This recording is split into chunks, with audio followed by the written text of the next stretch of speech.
Hey guys, this is Juan with the Cine-Men Movie Podcast. Letting you know this episode is brought to you by San Marcos Mexican Restaurant, located right here at 2301 Southwest 59th Street in Oklahoma City, Oklahoma. Give them a call at 405-685-7773 for to-go order, or check them out in person as they have $5 margaritas every Wednesday. House margarita, $5 on Wednesdays.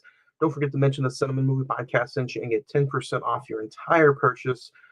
Great food and even better customer service. It's the only dine-in restaurant of the Cine-Men Movie Podcast.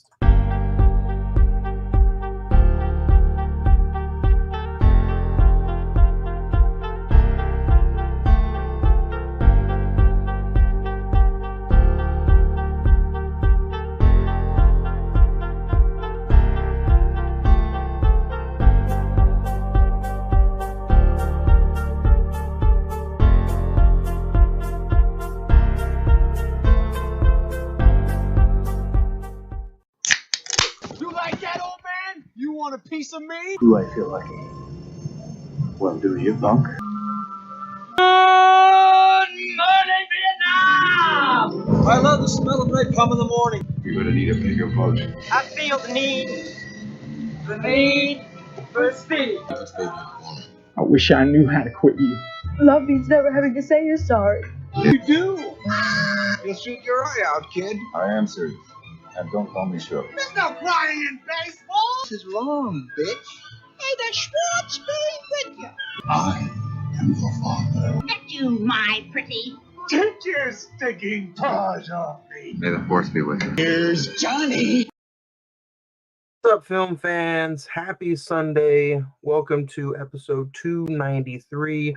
Welcome to True Lies and welcome to a new episode of the Cine-Men Movie Podcast. I am your host, Juan, and I'm joined by the cast, crew, You like that, old man?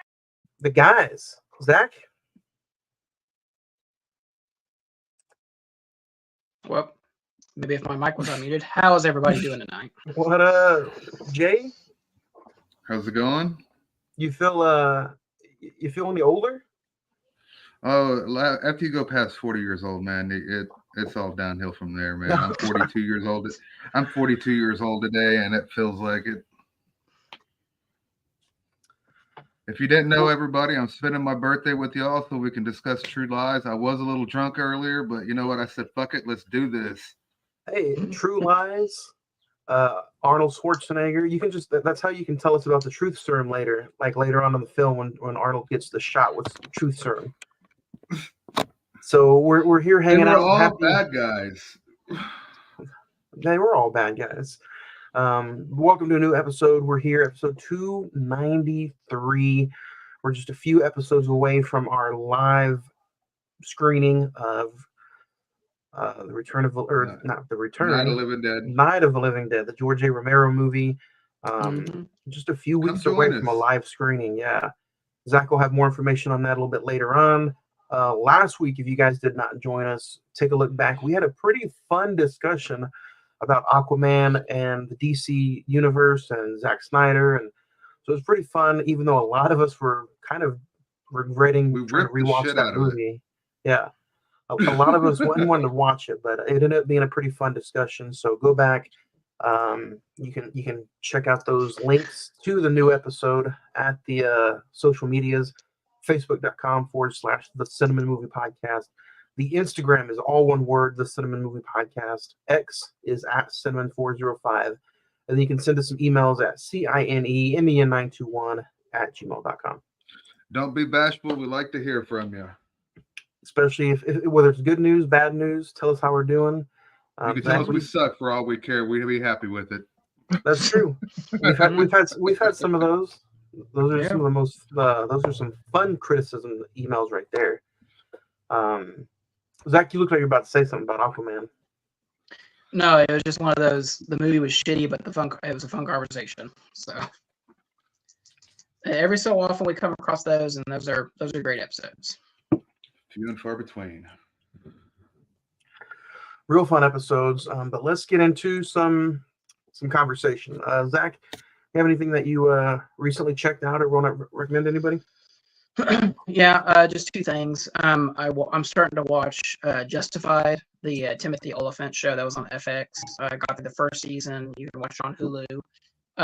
The first season was very much a procedural bad guy of the week. He's got to catch him, run down. He's a U.S. deputy marshal. I think that as the series goes on, I think there's actually like a central bad guy to each season. So I'm looking forward to season 2. And then today I went and saw the new Guy Ritchie movie, The Ministry of Ungentlemanly Warfare. Really fun movie. I really had fun with it. It honestly doesn't feel like a Guy Ritchie movie, to be honest. But had a great story. It was based off true events. Yeah. So check out Justified on Hulu and go see the Ministry of Ungentlemanly Warfare. Didn't Justify the show that I can't pronounce his last name, that Timothy decided to do after Deadwood? Yeah, Timothy Oliphant. Yeah. And then just last year they did like a spin-off version, Justified City Primeval. So is he in that as well? Yeah.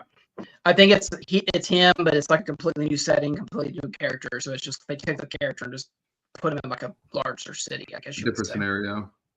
Yeah.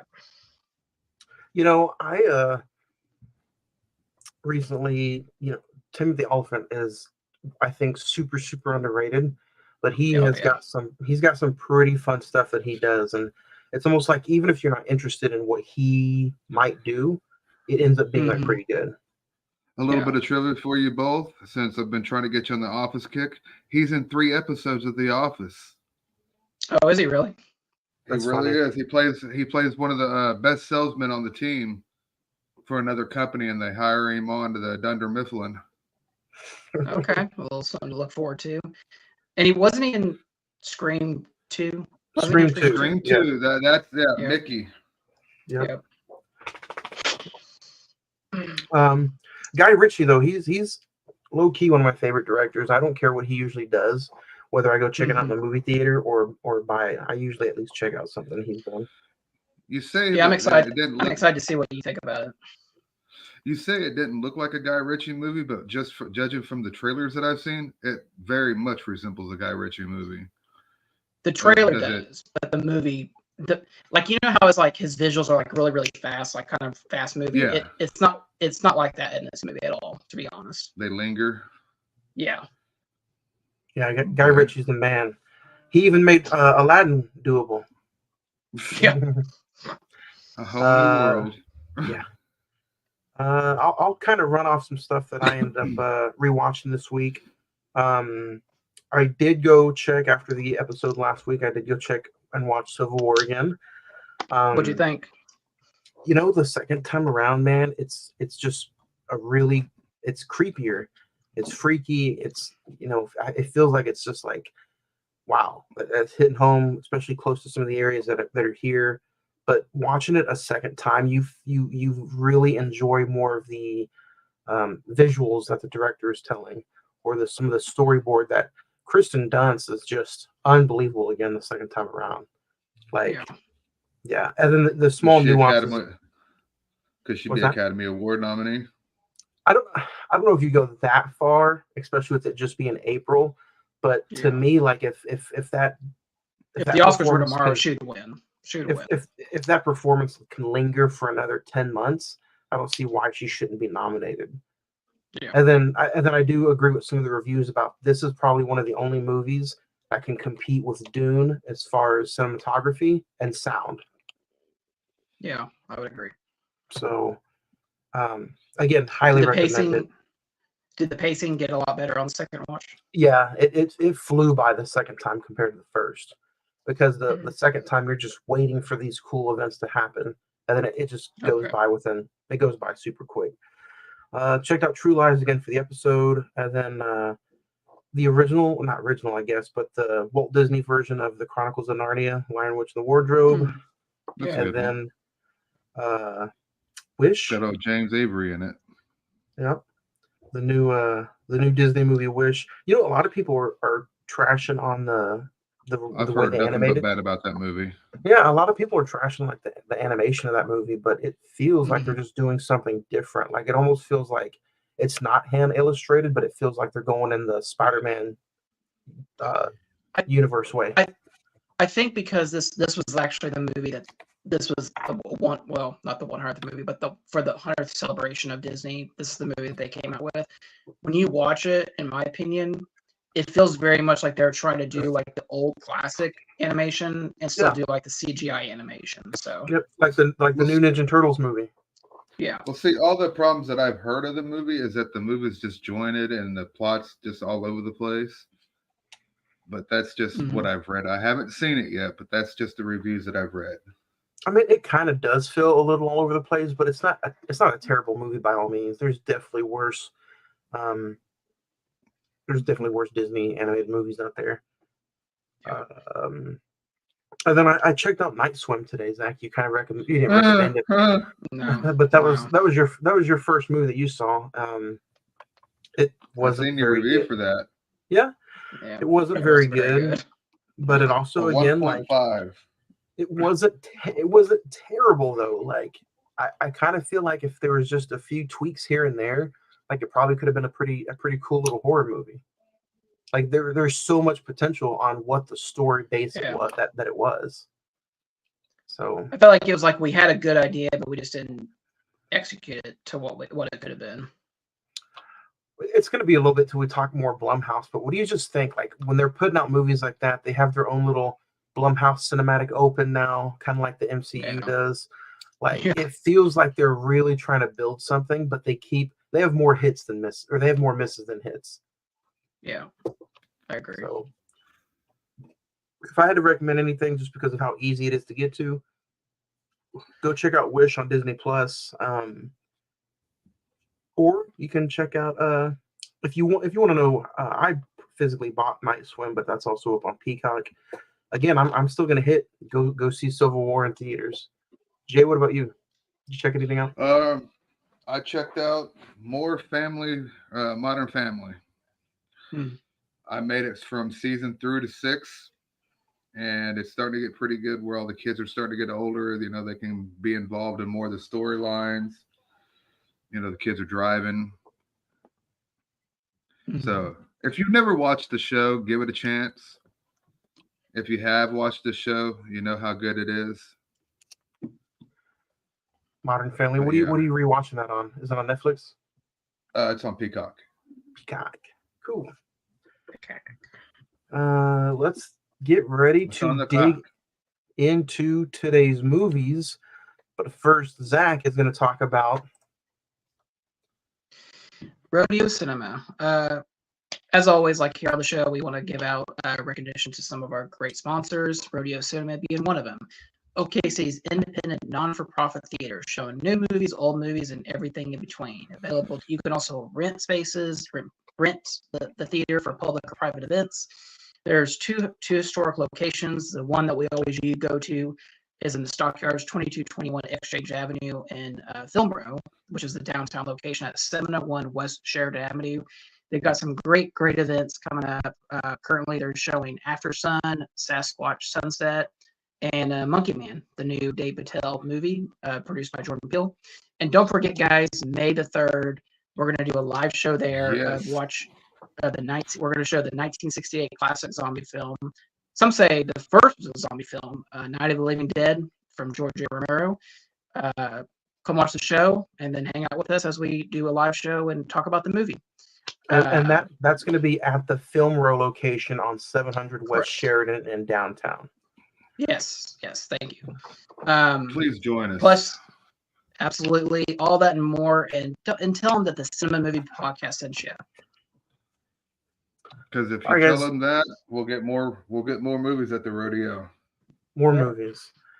Let's dig into what we're talking about today. Today we're talking about True Lies, directed by James Cameron, with a release date of July 15th, 1994.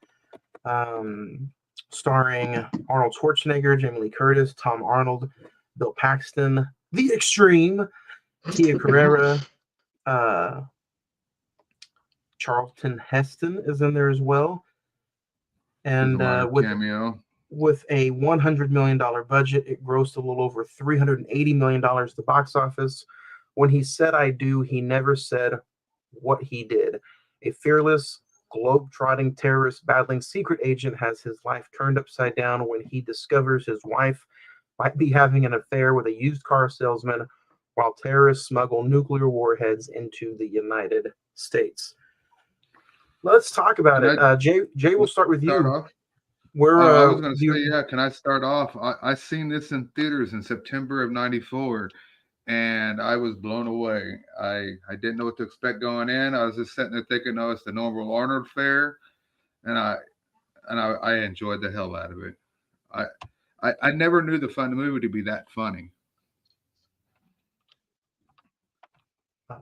What was it kind of like revisiting it for the episode? Oh, it was like visiting an old friend. Zach, that bathroom scene alone. Bathroom scene was pretty good. Zach, what about you? When we first talked about doing this movie, to me it was really a first time watch for me as well. What was it like for you? Yeah, this was the first time watch. I think I'd seen an hour of this movie. I don't know. We did a top 5 Arnold movie list way back in the day, maybe for Terminator 2 or something like that. Oh yeah, we did. So I thought I wanted to get as much of his movies in before we did the list, and I started watching it but never finished it. I'll just be honest. I didn't like it. I'm being completely honest. So like I said, I'll probably be the jerk on this episode, but yeah, it really wasn't for me. Well, but okay, before we get any further, what made you not like the movie? Was it the comedy? Was it the action? Was it just the way the things went down? I think it's the tone. I think it wanted to be like, I was explaining to Johnny when we went and saw Civil War, we were talking about it. I said, this feels more like a Michael Bay movie than a James Cameron movie, in my opinion. So, like, the elongated action. You went in wanting it to be something it wasn't. Yeah. I just thought, and maybe just because of the cheese aspect or the cringe, I just thought it was real cringy, in my opinion. So I didn't find it cringy whatsoever because I guess I grew up with it. One of my favorite things is that Arnold Schwarzenegger, his most frequently used line in the movie is sorry. Because he's riding by on horseback and he's sitting there telling people, sorry. Yeah. That's funny. He's getting in the elevator with them. Sorry. We'll dig into it. Yeah, this was kind of my first full-time watch as well. I had seen bits and pieces of it growing up and years ago, but we'll also talk on why it never hit Blu-ray until now. And that's one of the main reasons why that's one of the main reasons why I'd never seen it. I usually just like to buy all my movies and check it out then. And it never, ever hit Blu-ray. I had it on my Vudu account and SD mode. Yeah, that's another thing. Like, let's kick off the episode with that. Is that really the reason why we never got a Blu-ray Avatar release of it? Because he was just working so much on Avatar? Exactly. That was his whole point. He didn't want to sit there and take away from the Avatar sequels and everything like that, so that way he could go. Don't get me wrong, they were working on the films, but they never had James Cameron's approval. They were always working on them. They just never had his approval. You guys can chime in. Is that how a re-release of a physical copy that's never hit high definition or 4K works? The director has to approve the restored version? Nowadays, yes. Because they wanted the closest theatrical version as that they can possibly make it. Cinematography, everything. Like when you buy Criterions and you see like approved by Martin Scorsese or whoever, that's what that is. I got those, but I never thought like just a regular Blu-ray copy. I never thought those needed director. Well, here's an example. Here's an example for you. Apocalypse Now. Francis Ford Coppola went through and all 3 versions of the movie. He went through and made sure they were all up to par to be released. And even Ridley Scott did that for Blade Runner. Wow. Yeah. I think this past year or this year, Cameron just redid all the movie, like Aliens, The Abyss, True Lies, Titanic. They all got like a 4K release. Well, I gotta say, after watching both copies this past week, the 4K and the Blu-ray copy.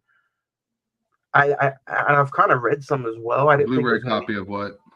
The Blu-ray copy of True Lies. Like Okay. the 4K copy is, is not as extraordinary as I thought it was going to be. It's almost like a little bit more a good transfer. It's a decent transfer. It's almost. I've read reviews on it that they have plastic look to their faces, that things aren't all clear and dynamic. And it kind of makes you wonder. They didn't get an actual just plain Blu-ray copy. You got the combo pack, but the 4K copy just looks a little bit more crisper than the Blu-ray. Other than that, I don't see that big of a difference between the Blu-ray and the 4K copy. But let's tango. Let's talk about True Lies for a little bit. The opening almost has like a really big James Bond feel to it. Well, that's what James Cameron wanted to go for. He never got a chance to direct a James Bond, so he figured, fuck it, I'm going to direct my own. And that's what True Lies is his homage to James Bond.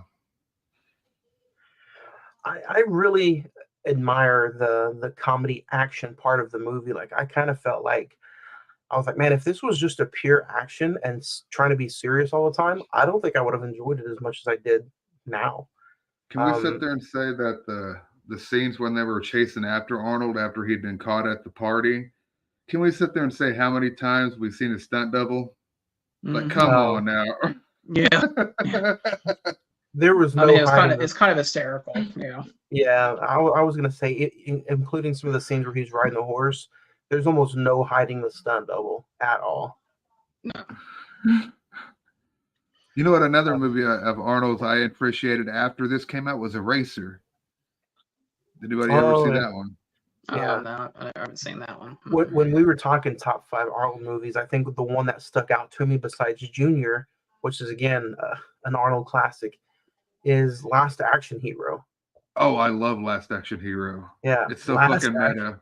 Yeah, Last Action Hero was hysterical.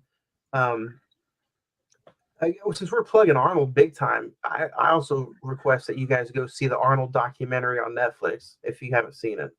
I haven't. It's like a 5-piece documentary. Mm-hmm. Outstanding. Does it follow his time as Mr. Olympian and go on to his Hollywood career and everything? It goes all the way to his childhood, about how abusive some of the stuff was going into the Olympics. I even think it talks about the housemaid and the affair. The affair. It's really, really in depth. And then a few months later, they came out with the Sylvester Stallone documentary, and his documentary was only an hour and a half. Arnold got this 5-piece, huge documentary. So it also he's done a lot of Rockies. It also talks about their love-hate relationship. Their feud. Well, I did see that there's supposed to be a Sylvester Stallone, Arnold Schwarzenegger sit-down meeting where they're both together and they're discussing their careers together on Netflix. Yeah, on TMZ. Yeah, it's like a TMZ special. Yeah, TMZ show. Yeah, that'd be pretty fun.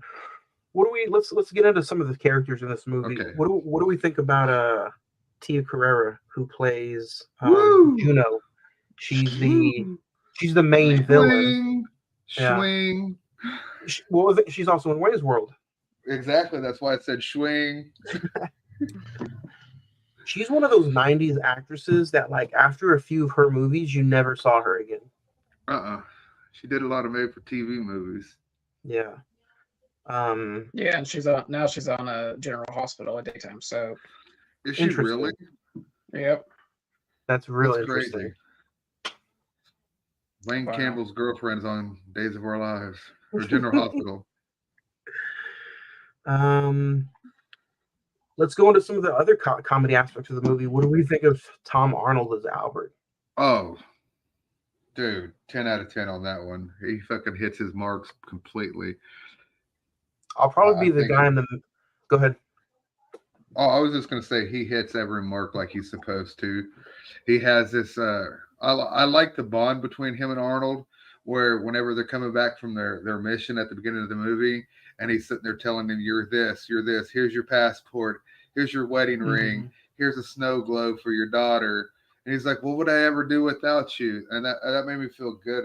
Like, oh, they're a couple. it makes you kind of wonder. Like, I feel like I'm the man in the middle. Zach, on the other hand, you look like you probably did not enjoy Tom Arnold in this movie. I don't. Let me hear. Come on. I hate these type of movies because it's just like, is this the worst thing I've ever seen? No, but like I didn't enjoy watching it, so I don't really know how to talk about this. So it's just like. So we know so Zach has one James Cameron movie he can't stand. And that's crazy because he loves Bill Paxton. Oh, Bill Paxton was a shit in this movie. Mm. You had a problem with Bill Paxton, didn't you?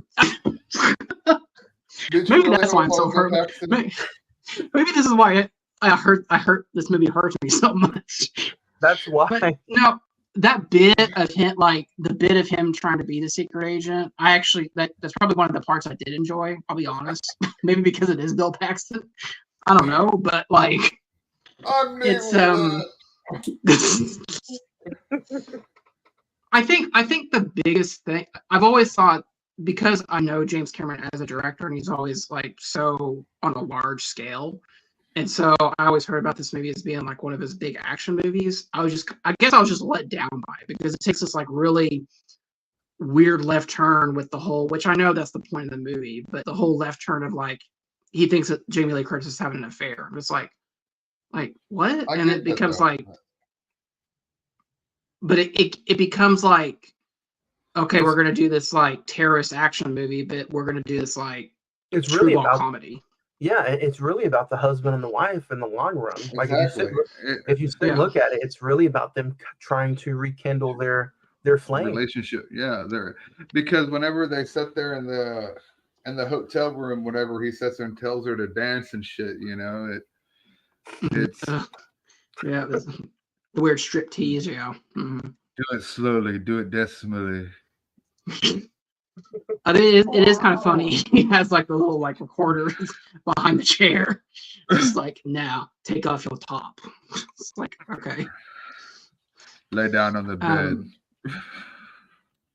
Did you guys and that's the thing that was kind of like, okay, this is kind of camera, like the chase, horseback, motorcycle, and then it jumps like where it goes into the hotel. It's like it's like you didn't jump. It's just kind of like. See, if you sit there and think about it logically, that horse would have never made that fucking jump. The horse was smart to stop. Right. And let me be perfectly clear. I'm not judging this movie on a literal sense or like, well, that wouldn't happen. No, I know what kind of movie this is. It's just, I don't know. Yeah. One of my favorite part is whenever the main bad guy shoots at Tom Arnold and that pole's between him and the pole catches all the bullets and he kisses the pole. Oh yeah. The bathroom scene was funny. He's clearly wider than the pole. Oh yeah. You know what this I will say this. My first crush came from this movie. Elijah Dushku. Do you know who that is? Your first the daughter. Oh, the daughter? Yes. I fell in love with her, and then she started doing Buffy. And I was like, oh my gosh, she's hot. She was the same age as I was whenever the movie came out. She was 12 years old. Oh, that's her. Wow. She's 43. Yeah, she's 43, and she still looks pretty good. I bet you love the Jane Silent Bob movie then. I do. She was in Jane Silent Bob tearing shit up in lingerie. Yep. Man. She was an Angel. Buffy. I thought you were going to say Tia Carrera. No, Tia Carrera was in Wayne's World 1 and 2. And she was the mom in the Stitch movie? I did not know that. See, look at this. Discovering all kinds of shit. Man, and this isn't really streaming on anything. You have to pay for it everywhere you go stream. Right? Yeah, you got to rent it on Hulu, Vudu. Maybe Hulu. I remember, it says Hulu. Probably just because it's a Disney movie now, technically. Ain't that weird, Jay? Yeah. Which one is this? I said True Lies is technically a Disney movie now. Yeah, because it's 20th Century Fox. Yeah. Yeah.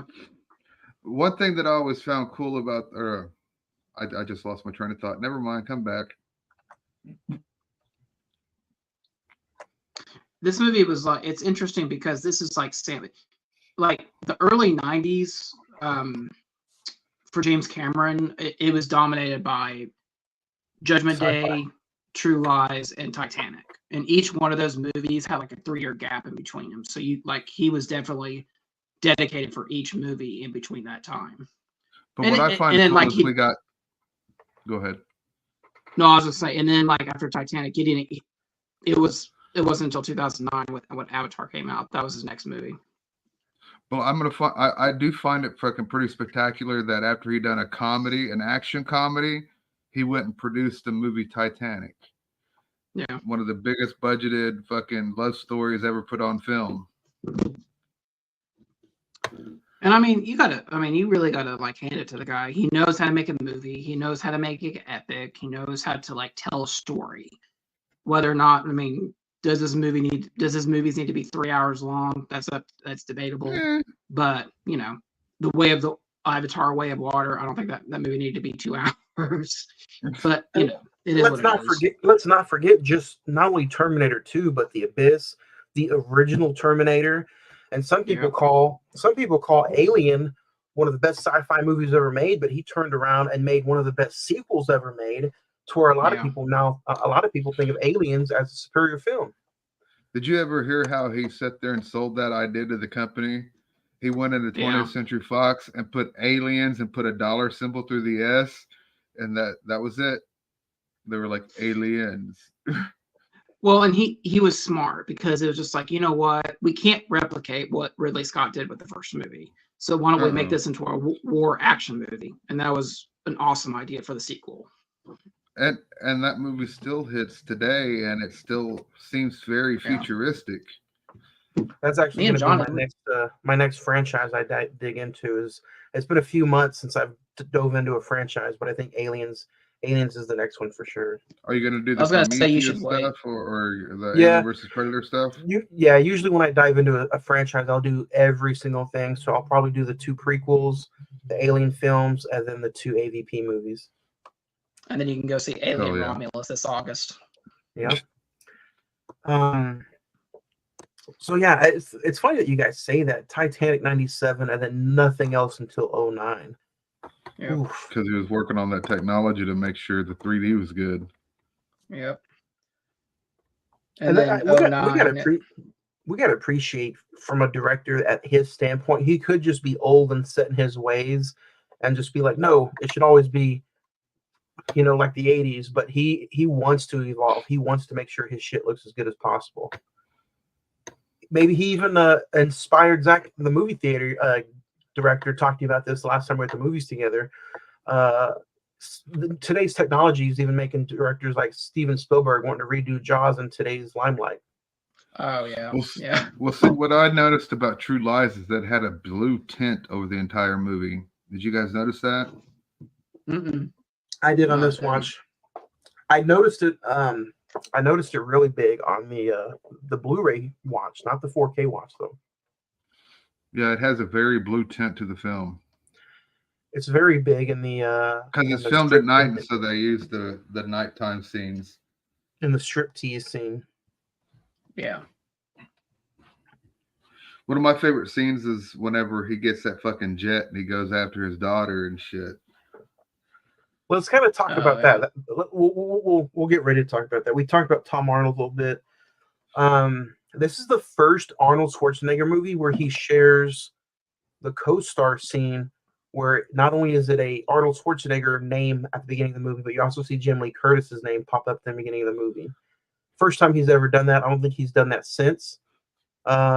Shows how important he really knows how she is in this movie for him. What do you guys think? Mm-hmm. I agree. It's the bond between the two of them that really sells the movie. Yeah. Mm-hmm.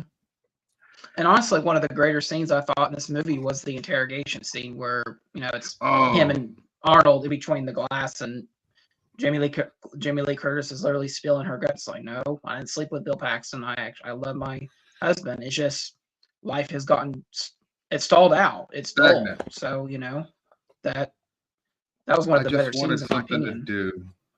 Yeah. You guys realize that, and I was going to jump off the point of what you said, Johnny, about James Cameron just taking a back seat. You realize he has $2 billion movies. Is Titanic a $2 billion movie? Mm-hmm. Yeah, it is. He has three $2 billion movies. You realize that? He can retire right now and be like, I'm good. I'm good. If you adjust for inflation, the Terminator 2's got it as well. Yeah. And to me, I think he could easily put up and say, hey, I got Titanic, I got 2 Avatar movies, and I'll put the Terminator franchise in there because I think collectively all those films are $1 billion. And so it's just like, yeah, I don't have to make movies. I love making movies. And I think that's what sets him apart as one of the greater directors. Out of all the movies that he done, True Lies is the most different. It's true. I agree. It's not like it because it has, you have Aliens, Titanic, and all that other shit that he done, Avatars. But True Lies is his most different film in his category. Yeah, it's agree. a comedy. Yeah. Yeah, you're right, because I'm looking at his filmography because Terminator, Aliens, The Abyss, Terminator 2, those are all science fiction action films. True Lies concept. Yeah. High concept. True Lies is more like a action comedy, and then you got Titanic, which is a disaster drama. So, and he goes back to Avatar with science fiction. Did he win Best Director for Titanic? Yes. Yeah. Yeah. Best Director, Best Screenplay, Best Actor, all that shit. Well, not Best Actor, Best. Yeah, it was nominated for 14 Academy Awards. Yeah. And I think it won 11. I think. Yeah. And then Avatar 3 is supposed to come out Christmas next year, so we'll see. Avatar 2, The Way of the Water, I actually enjoyed it. I'm not gonna lie, I thought it was pretty decent. I might have to just rewatch it because on my first watch initially, I was just a little bored throughout the whole thing. But it doesn't help any that I watched the first one and then automatically put in the second one. So I had like 7 hours of fucking Avatar. Do you know what helps with Avatar? A little bit of get high. Yeah, I was gonna say a little bit of medical situation. Take a few hits off the fucking bong, and you were like, "I'm ready for some blue fucking monsters. Let's go." Man, I gotta say my MVP of this movie. I know a lot of people want to talk about Jamie Lee Curtis. For this being his first full-length feature film, Tom Arnold had me rolling in this movie. I thought he was funny. He played really well off of Arnold. And then, I got to also pay, I got to give some dues to, what's his name? Grant Heslov, the guy who plays Faisal. Mm-hmm. Yeah, the guy that helps him download and everything. Yeah. He's also in a lot of movies. Yeah, he did a lot of shit after True Lies. Yeah. He's in Congo. He's in Leatherheads. Enemy of the State, The Scorpion King, Dante's Peak. I gotta say, he is like the perfect filmography. Yeah, and that's just a few. He's a perfect sidekick to Tom Arnold. Yeah, and he's also become like a producing and writing and producer partner with George Clooney, and he won an Oscar for Argo as being one of the producers on it. Oh wow, so that's cool. I always found Tom Arnold and True Lies just a small extension of his character off of Roseanne, because he played that same kind of character on Roseanne. That's true. That's right. That's true. Yep. So it's kind of like an extension of the Roseanne universe, essentially. Exactly. Roseanne's a part of the fucking True Lies multi-cinema. You know what I'm trying to say. She's the ex-wife he was talking about in the movie. Yes. Yeah. I was talking to somebody. What kind of bitch takes the ice trays out of the fridge? Roseanne. Yeah. I was talking to somebody about Tom Arnold today, and they were like, why are they no longer together? She was married to Roseanne. I'm like, because it's Roseanne. That's probably just somebody you can't be married too long. Not very long. Hell no. Not in the limelight they were in. Oof. That's funny. They had a small cameo appearance of in Freddy's Final Nightmare. I know. I've seen that. What? Yeah, they were husband and wife in the final Freddy Krueger movie. And Roseanne's all sitting there trying to hug up on the children. We're like, oh, please, can we keep one of them? He's like, no, you know what they bring? They bring him. But yeah, I really look at enjoyed us pulling out all this fucking trivia. I want to talk some more about Bill Paxton because I think he's also somebody in this movie who's just naval land. At first, when I'm first watching this, I'm like, wait a minute. I kind of remember him being like, bullied at some point in the movie. And then I'm like, wait a minute, he's actually a fake spy, or is he a real spy trying to get to Arnold? No, he's a fake spy. Yeah, and then I continue to watch it, and I'm like, okay, this is a lot funnier than. And he uses it to pick up chicks. To get ladies. This like smarmy used car salesman that like he's gonna make shit up in order to get laid. Yeah. Can we look at some of this dialogue that's written for him? I'm talking about like the buttermilk scene where he's talking about the breasts, and he wants to stand for buttermilk. One of the most weirdest lines that I heard is it the 10-year-old boy? 12-year-old boy. I was like, what the fuck does that even mean? What does that mean? I appreciate the fact, though, that him and James Cameron were long life friends, and he continued to use Bill Paxton. It didn't matter what any movie he did. I brought this up before, but Bill Paxton's the only one that's been killed by a Terminator, an alien, and a Predator. So we should have seen him die in Titanic too. He wasn't in Titanic though. Yeah, he was. Oh, that's right, he was, but he was at the beginning. But he wasn't part of the central story. Yeah. When that bitch threw that fucking heart of the diamond in the river ocean, I was pissed. He wasn't an Avatar. He wasn't an Avatar, which kind of surprises me. Did he die before or after Avatar? He died after. He died after Avatar. He died after. He died of a heart. They were doing something for him. They were trying to surgery on his heart, and he ended up fucking kicking the bucket, and I felt bad. Bill Paxton was my boy. I was hoping for a Twister sequel. He'd been trying to get one done for years, and now they're finally bringing one out in July. But it's supposed to be his daughter. So you think? I heard the Twisters has nothing to do with the original film. It's like its own like spiritual sequel. Has nothing to do with the original. I've heard that the daughter and the girl in it that plays the lead girl is Bill Paxton and Helen Hunt's daughter. I think that'll be like the big twist of the twist. I think that'll be like the big twist of it. If so, there's got to be a picture or some kind of mention of the Extreme. Hopefully. I'll be yelling at the theater if we don't. Yeah. Hey, here's the thing. Bill Paxton was a shit in almost everything he done. He really was. I mean, he was one of those character actors. When he popped up, I was like, oh shit, I didn't know he was in this. Yeah. Wasn't he also in he did like a TV show of Training Day, didn't he? Yeah. I don't remember. Which I've seen a couple of episodes that. He was in Marvel's Agents of S.H.I.E.L.D. as the clairvoyant. He was the main bad guy in that. Oh, cool. So at some point he was in the MCU. Episode series. Yeah, he was in about a 10-12 episode run. Wow.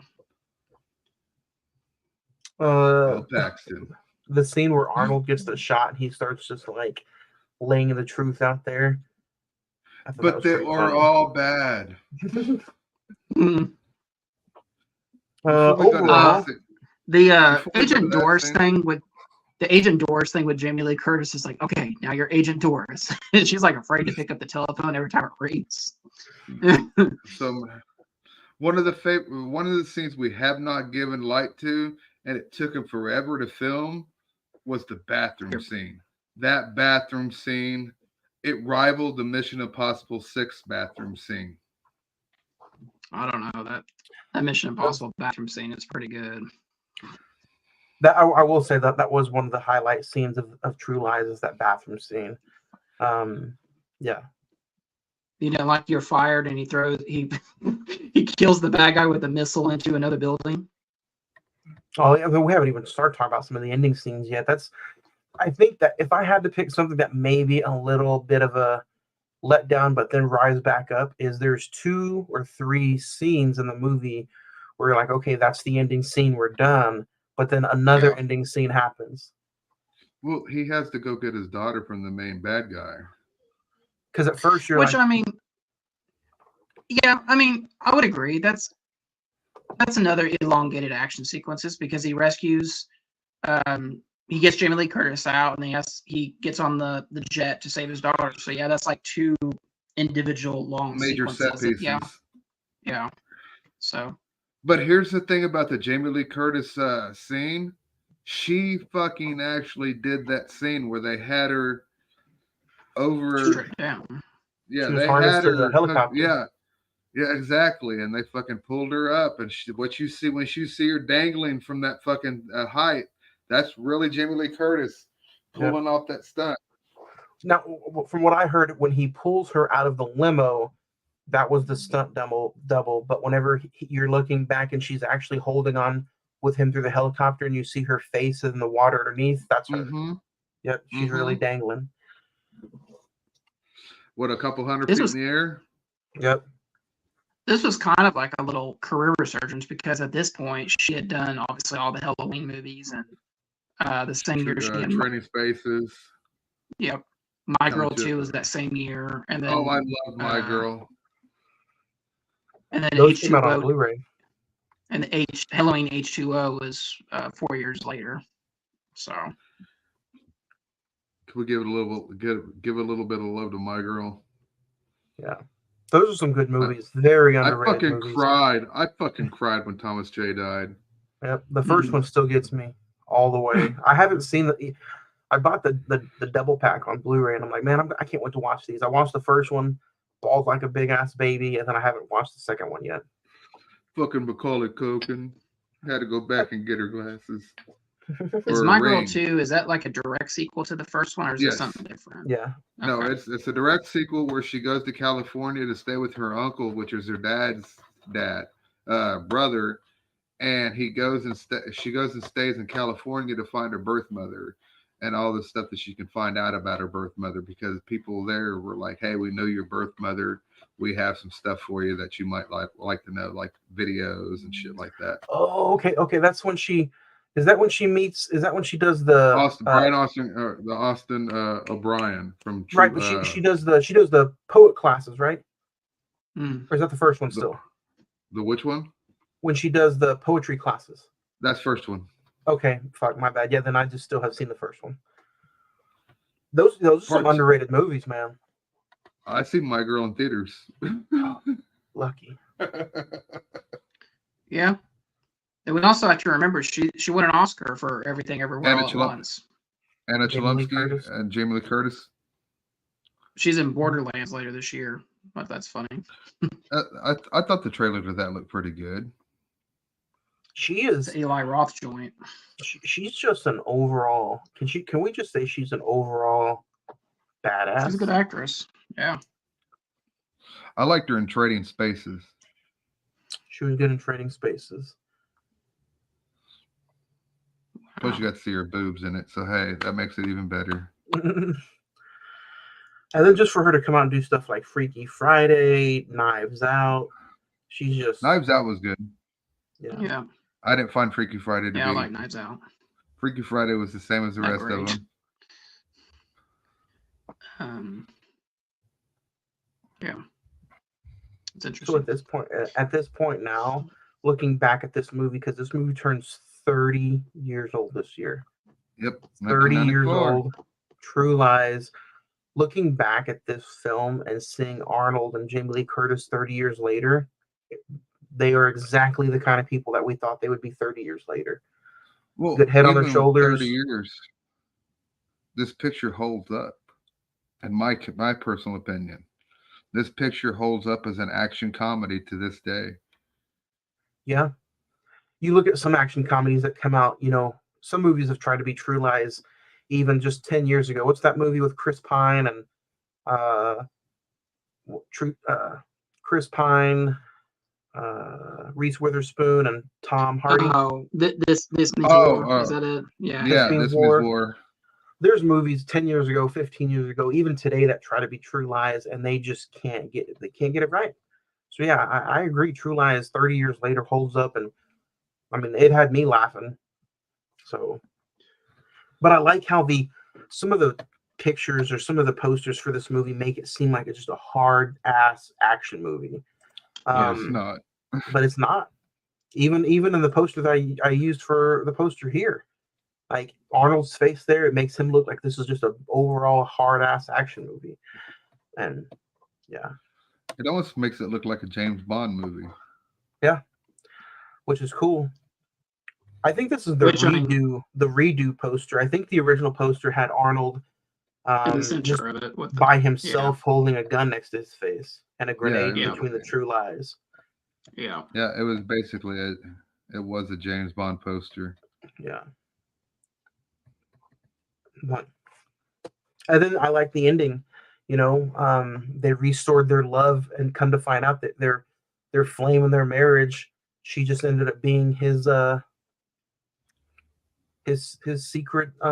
She's kind of like a secret agent too, right? Towards the end of the movie, kind of hinted like they were going to do some stuff together.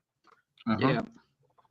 See, for the longest time they wanted to do it, True Lies too, but 9/11 happened, and they didn't think it'd be a good idea. Yeah, that's true because a lot of the terrorist attacks in the movie are a reflection of like those countries and that descent. So we almost got a Forrest Gump 2 sequel, and that's the same reason why they didn't make it was because of 9/11. I saw something like that though, where like, but supposedly, Tom Hanks was signed on and everything. But, Oh my God! Do you guys remember that? Do you guys remember that movie he did in the early 2000s called The Sixth Day? You remember that? Yes. Oh, dude, that's a good movie. movie. Where's the clone? Where's the clone? Mm-hmm. I forgot all about that. A lot of people shit on End of Days, but I remember End of Days. How he's fighting like the devil. Yeah. Jesus Christ. Or it kind of feels like a Constantine movie. Yeah. During the 90s, he had Total Recall, Kindergarten Cop, Terminator 2 Judgment Day, Last Action Hero, True Lies, Junior, Eraser, Jingle All the Way, Batman and Robin, End of Days, and then The Sixth Day was 2000. Wow. And let's say I've seen every single one of them. It's time to cool off. And later in his career, Terminator, Expendables, Last Stand. I like The Last Stand. Maggie, Terminator Genesis. Yeah. You know, I recently did the Terminator franchise, and you know, neither one of those you can sit there and say, yeah, this one's not as good as this one, but neither one of those, any of them, I feel like are a shit movie. Like I feel like they're all pretty decent action movies. Even the Christian Bale one, what was it? Salvation.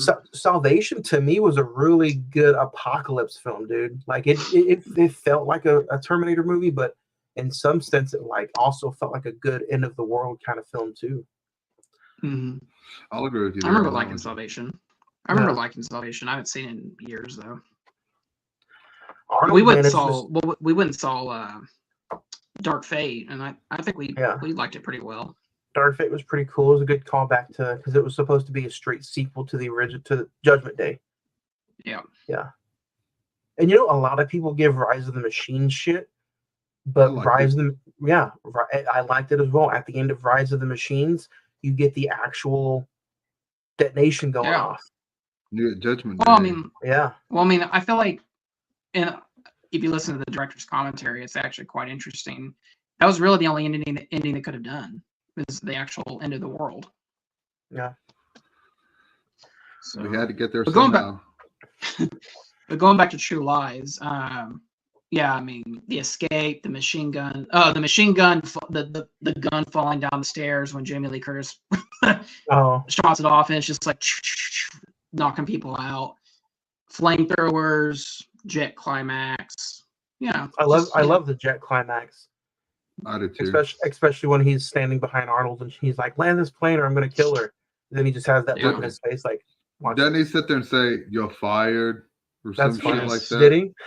Yes. I can't remember. He's like, you're fired, and shoots a missile off into the building, into the helicopter. And then, Johnny, you kind of referenced it earlier, but the Tango finale where like Jamie Lee Curtis is all in and want to do the missions. Was the daughter in on it? Or is she just kind of doing her own thing? I'm just doing her own thing. She was being raised by Axl Rose and Madonna, remember? Jay, can you remember on that fateful day in September that you went to see True Lies? And let's take a nod at this. True Lies came out in July. It's still in theaters when you go see it in September. Yeah. Do you remember the crowd size of that theater, or is it like, man, come on, I can barely remember the movie? Oh no, it was about half full. Wow. I sat in the middle of the screen. I sat in the middle of the auditorium. Wow. 2 months later, and it's still half full. Yeah. 2 months in today's world. 2 months later, it ought to be on video demand. Guys, I'm sad to say, like 2 months later, and it was still half full. Like I just went and seen Civil War on a primetime Sunday night last week, and there's probably 6 of us in there. 6 people. Oh, dude, this morning I went and saw the Gentleman movie, and there was like less than that, maybe 4 of us in there. We're gonna talk. It's gonna be a conversation next week. So I'm gonna try to hold. I'm gonna try to hold it for next week, because next week we're talking about top 5 theater experiences. But you guys can just answer yes or no. Do you guys think theater days numbers like that are limited? In a way.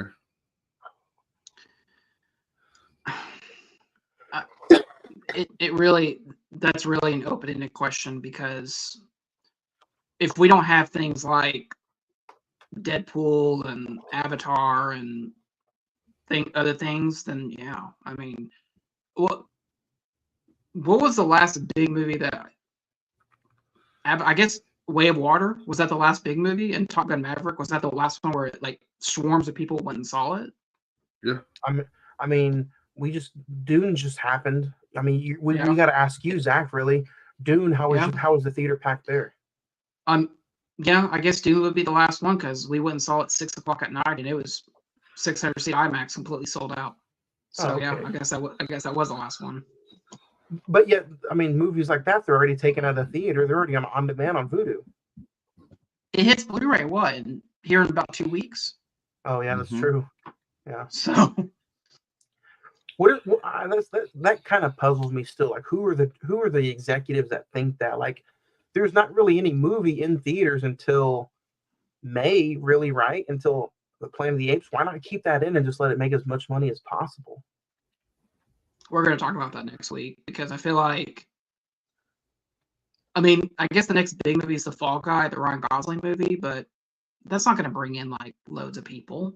And then Kingdom of the Planet of the Apes. And then how is it that, Dune hits Blu-ray in 2 weeks, but Kong and Godzilla is still in theaters with no Blu-ray release date yet? Yeah. It's interesting. Kung Fu Panda's already out. Kung Fu Panda 4 is already out on digital. So I don't know. Let's go ahead and put the bow on the knot with True Lies. But before we guys do, you guys can give to the show. Help us out, donate, and you can help us out with some equipment, with some giveaways, some movies. You guys can also donate and get back into what you donate by donating and appearing on the show. You can be a part of selections. You can be a part of choose what we pick. Just donate through the Cash App at Cine-Men 405, or tag or scan that little QR looking code right there, and what you put in goes into the show 100%. So help us out and be a part of the show, not just listen to it. So, but yeah, what about some favorite scenes? Jay, we'll start with you. I like the whole strip scene dance. That right there is played for laughs. Yeah, it's played for laughs, but I still never got how he could sit there and have that tape recorder lined up to what he was supposed to say. You know what I mean? I always have trouble with that one scene, but I like it. It sets it shifts the tone of the movie from this guy trying to get his wife back to holy shit, the terrorists are coming in and they're going to kill everybody. So, Zach, what about you? You got a favorite scene? The interrogation scene with Jamie Lee Curtis of her just kind of explain how her life is boring. I like that. The horse chase, even as ridiculous as it is, it was fun. Yeah, those are probably my two. What about you? If I had to pick some, it would be the scene where Tom Arnold comes over and uses the cigarettes as a camera and gets the coffee, and they have that little daughter conversation between him and Arnold going into the office. And then probably the scene where Arnold goes and test drives the car with Bill Paxton. And Bill Paxton kind of gives away his secrets while he's enjoying a hot dog. So I just thought the comedy aspect between those two were hilarious, and I enjoyed a lot. So those are my favorite scenes. Let's talk star rating. 1 out of 5. Man, this was kind of a tough one for me to rate, especially with the new 5-star system. But I think I'm going to go 3.5. I'm going to go 3.5 stars on True Lies. So yeah, that's me. 3.5 stars. Zach, what about you? I'm gonna go. I'll go 2.5. Like I said, it wasn't. I didn't hate this. I didn't love this. It's just kind of in that middle space for me. Yeah, so. And we're still kind of fishing around what is really good, what's great for this 5-star system. So I feel like 2.5 is probably the new version of it's fine. It's exactly what it is. It's fine. A 2.5, not necessarily, not terrible, not great, but it's fine. 3.5 for me. Jay, what about you? 4. 4 stars. I grew up with this movie, and I love every inch of it. And you guys realize this film was so successful that in last year that it had a CBS show, True Lies, a spinoff. Oh, really? Which has nothing to do with the original show. Tom Arnold's in it. What? Oh, is it really? Is he really? He's in it. Yeah, he's in it. Oh, wow. Okay. Is he playing the same character, or is he doing something different? I'm not sure on that, but I know he's in it. Wow. Oh yeah, Arnie, retired Omega operative. So yeah, I guess he is playing the same thing. Wow. And you said that was a CBS show? Yeah, It ran for 1 season. Yep. So interesting. That's gonna be fun, Jay. I can't wait. We're gonna talk some '90s movies in June. This was a pretty fun conversation, I would say. And then the rest of May is pretty much May is packed. May is packed. Let's go ahead and give everybody what May's going to be looking like. May is going to be fun. Let's finish it off next week, though. It's the final episode of April. We are talking our top 5 movie theater moments, or just movie theater experiences next Sunday, April 28th. So that should be a pretty fun conversation. We'll also talk about the state of a movie theater, and then some of our favorite moments in movies that we've seen on the big screen. So should be fun next Sunday night. And then we kick May off with the live show, Night of the Living Dead. That will be Radio Cinema. Friday, May the 3rd. You guys can watch that episode in person at Radio Cinema, or you can watch it right here live on Emisawa Productions YouTube channel, Facebook Live, or you can listen to the audio version still that Sunday, May the 5th on Cinco de Mayo. So that should be fun. And then Sunday, May the 12th, we talk the 25th anniversary of The Mummy. So Brendan Fraser, should be fun. We've been wanting to talk about this movie for quite a while. It's also returning to theaters that week. So this Friday, I think, actually. Oh, it starts this Friday? So, yeah. And then it runs all the way into May? No, I think it's just like for this weekend, Friday, Saturday, and Sunday. Just this weekend? Yeah, because next week, the next week, the first week of May, they're releasing Phantom Menace for its 25th anniversary. Oh, okay. You gonna go see The Mummy in theaters, Zach? I might, yeah. It'd be a fun. I did see that in theaters, so we'll talk about that. And then Dune Part May 2. 19th, Dune Part 2 should be fun. I believe you'll be able to check it out on HBO Max. Plus, we'll be hitting on Blu-ray too. So we'll have a good conversation. We'll see if it's just as good as the original. And then is this sixth annual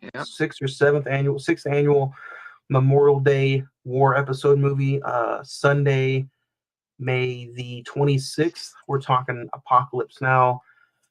The great Francis Ford Coppola, also the man, Marlon Brando. Some inside baseball.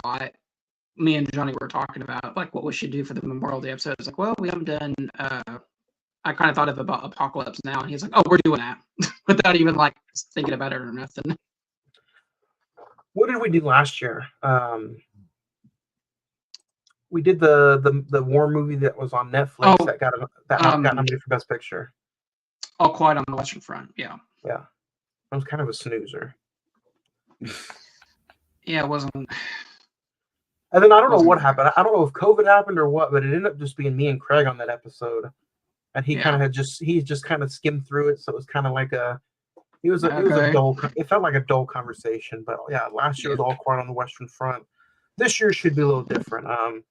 I can't wait. So we're talking about a classic, so yeah. And we also got Ninja Turtles 1990 and Demolition Man coming soon too. Yeah. And then I believe the first 2 episodes of June, I think I've already made the posters. Yeah, the first 2 episodes. Sunday, June the 2nd, will be the 20th anniversary of 50 First Dates. And then episode 300 will be 300. Yeah. Sunday, June the 9th, episode 300. So it should be fun. So other than that, guys, man, what's that? We got a lot of stuff going on. A lot of stuff going on. In 2 weeks, man, 2 huge weeks. We're gonna be going again on the road, on the theater to Rodeo Cinema, and that's the Sheridan.